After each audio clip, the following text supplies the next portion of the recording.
It's never been easier to think negative. One thing goes wrong, a plan falls apart, a message doesn't get replied to, and suddenly your whole day feels ruined. Our brains are wired to replay pain 5 times longer than happiness. That's why negativity feels so heavy. You start spiraling, thinking everything's against you. But what if it's not? What if there's a way to find peace, even when nothing goes your way? I'm Oliver, and me and my girl just got on a 4-hour bus to Vienna, a city carved by history and beauty in every direction. But little did we know this trip wouldn't go how we expected, and maybe that's exactly what we needed.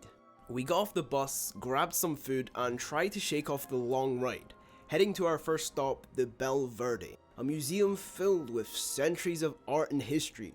But the second we arrived, fully booked. We weren't getting in. So we laughed it off, no big deal, right? And kept moving. Next up was the State Hall Library of Vienna. The architecture on the outside was unreal. But then when we got to the entrance, we found out it was closed.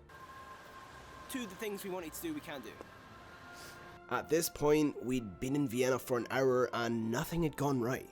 It was raining, we were exhausted, everything we wanted to see was either sold out or closed. That's the thing about negativity. It feeds on itself.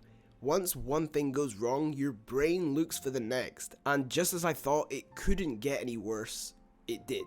The cafe we'd been dying to try had lines out the door, which meant 30 minutes in the rain just to get inside. It felt like the universe was testing us. And normally, this is the point where the spiral takes over. One thing goes wrong, then another, and before you know it, the whole day just feels ruined. The negativity was building, the voice in my head was saying, why even bother? Just call it a bad day. But then it hit me. What if the problem isn't the day itself, just my perception of it? I can't control the weather. I can't control the crowds, and I definitely can't control the fact that the museum was full. But you know what I can control? How I see it. So I had a choice. I could either let this ruin everything, or I could flip it, turn the frustration into fuel. What if this wasn't a bad day, but just another chapter in the story? A challenge that would make the good moments feel even better. It reminded me of the gym. Weeks of hard training, chasing new PRs, and then failing. The bar doesn't move. You feel defeated, but that failure's already happened. The only control you have now is how you respond. So you reframe it, you learn from it, and then you go again. So that's exactly what we did. Once we sat down in Café Central, this historic, breathtaking cafe where philosophers, poets, and composers once gathered, the noise in my head finally stopped. I was in Vienna, a city full of life and beauty, and history on every corner. We ordered the classic Wiener Melange and a slice of Sachertorte, which in Vienna is a tradition, and we just sat there. Not rushing, not thinking, just being. When we stepped back outside, the city felt different, and as if by magic, the rain cleared. The sun broke through the clouds, and suddenly everything felt lighter. The same streets, the same buildings, but somehow brighter. It's funny that, isn't it? How nothing around you needs to change, only your perception does. The architecture here is art in itself. Every corner looks like it was built to be admired, and then by complete accident, we stumbled upon the place where Mozart once lived. That's when I really realized that this is what it means to be present. We spend so much time in our heads, replaying the past, stressing about the future, that we actually forget to live in the moment we're in.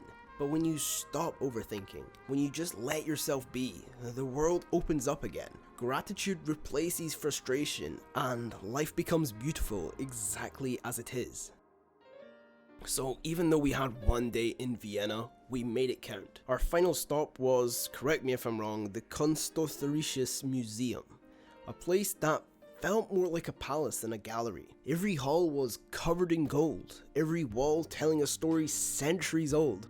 I've seen a lot of art in my time, but this was something else. And to finish the night, we went for a classic Wiener Schnitzel. If you ever visit the city, trust me, it's a must. And as the sun began to set and the lights of Vienna flickered on, I realized something. This trip wasn't just about exploring a city, it was about rediscovering hope. And maybe that's what life's really about, learning to keep walking whilst everything's telling you to stop.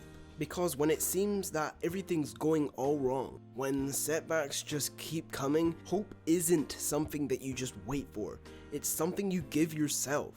A quote from one of my favorite series, Avatar: The Last Airbender, says it best.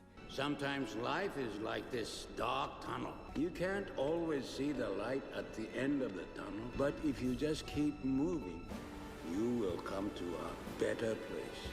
And that's what Vienna taught me. Sometimes the light doesn't appear until you take that next step forward. If you're struggling to find your focus or lock in again, I've got the perfect video waiting for you, because the truth is, the light doesn't guide you, it meets you halfway. The path of personal development was always yours. Now, it's just time to walk it.